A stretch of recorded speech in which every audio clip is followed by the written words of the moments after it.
یرمیہ 20واں باب۔ فشہور بن امیر کاہن نے، جو خداوند کے گھر میں سردار ناظم تھا، یرمیہ کو یہ باتیں نبوت سے کہتے سنا۔ تب فشہور نے یرمیہ نبی کو مارا اور اسے اس کاٹ میں ڈالا جو بنیامین کے بالائی پھاٹک میں خداوند کے گھر میں تھا۔ اور دوسرے دن یوں ہوا کہ فشہور نے یرمیہ کو کاٹ سے نکالا۔ تب یرمیہ نے اس سے کہا کہ خداوند نے تیرا نام فشہور نہیں بلکہ مجہور مصابیب رکھا ہے، کیونکہ خداوند یوں فرماتا ہے کہ دیکھ، میں تجھ کو تیرے لیے اور تیرے سب دوستوں کے لیے دہشت کا باعث بناؤں گا، اور وہ اپنے دشمنوں کی تلوار سے قتل ہوں گے، اور تیری آنکھیں دیکھیں گی، اور میں تمام یہودا کو شاہ بابل کے حوالہ کر دوں گا، اور وہ ان کو اسیر کر کے بابل میں لے جائے گا اور ان کو تلوار سے قتل کرے گا، اور میں اس شہر کی ساری دولت اور اس کے تمام محاصل اور اس کی تمام نفیس چیزوں کو اور یہودا کے بادشاہوں کے سب خزانوں کو دے ڈالوں گا۔ ہاں، میں ان کو ان کے دشمنوں کے حوالہ کر دوں گا جو ان کو لوٹیں گے اور بابل کو لے جائیں گے۔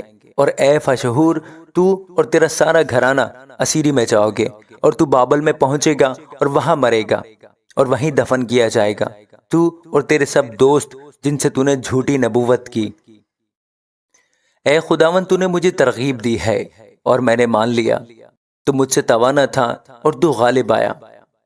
میں دن بھر ہنسی کا باعث بنتا ہوں، ہر ایک میری ہنسی اڑاتا ہے، کیونکہ جب جب میں کلام کرتا ہوں، زور سے پکارتا ہوں۔ میں نے غضب اور ہلاکت کا اعلان کیا، کیونکہ خداوند کا کلام دن بھر میری ملامت اور ہنسی کا باعث ہوتا ہے۔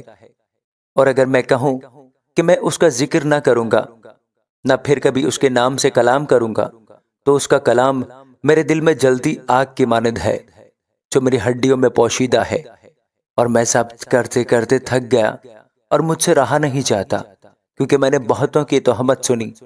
چاروں طرف دہشت ہے، اس کی شکایت کرو۔ وہ کہتے ہیں ہم اس کی شکایت کریں گے۔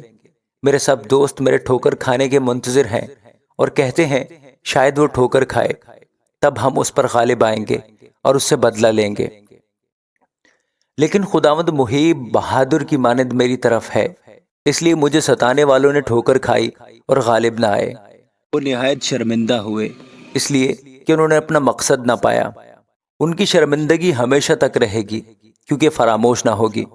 پس اے رب الافواج، تو جو صادقوں کو آزماتا اور دل و دماغ کو دیکھتا ہے، ان سے بدلہ لے کر مجھے دکھا، اس لیے کہ میں نے اپنا دعویٰ تجھ پر ظاہر کیا ہے۔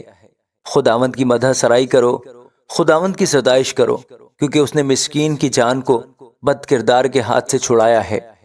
لعنت اس دن پر جس میں پیدا ہوا، وہ دن جس میں میری ماں نے مجھ کو جنم دیا، ہرگز مبارک نہ ہو۔ لعنت اس آدمی پر جس نے میرے باپ کو یہ کہہ کر خبر دی کہ تیرے ہاں بیٹا پیدا ہوا، اور اسے بہت خوش کیا۔ ہاں، وہ آدمی ان شہروں کی مانند ہو جن کو خداوند نے شکست دی اور افسوس نہ کیا، اور وہ صبح کو خوفناک شور سنے اور دوپہر کے وقت بڑی للکار، اس لیے کہ اس نے مجھے رحم ہی میں قتل نہ کیا کہ میری ماں میری قبر ہوتی اور اس کا رحم ہمیشہ تک بھرا رہتا۔ میں پیدا ہی کیوں ہوا کہ مشقت اور رنج دیکھوں اور میرے دن رسوائی میں کٹیں۔ آمین۔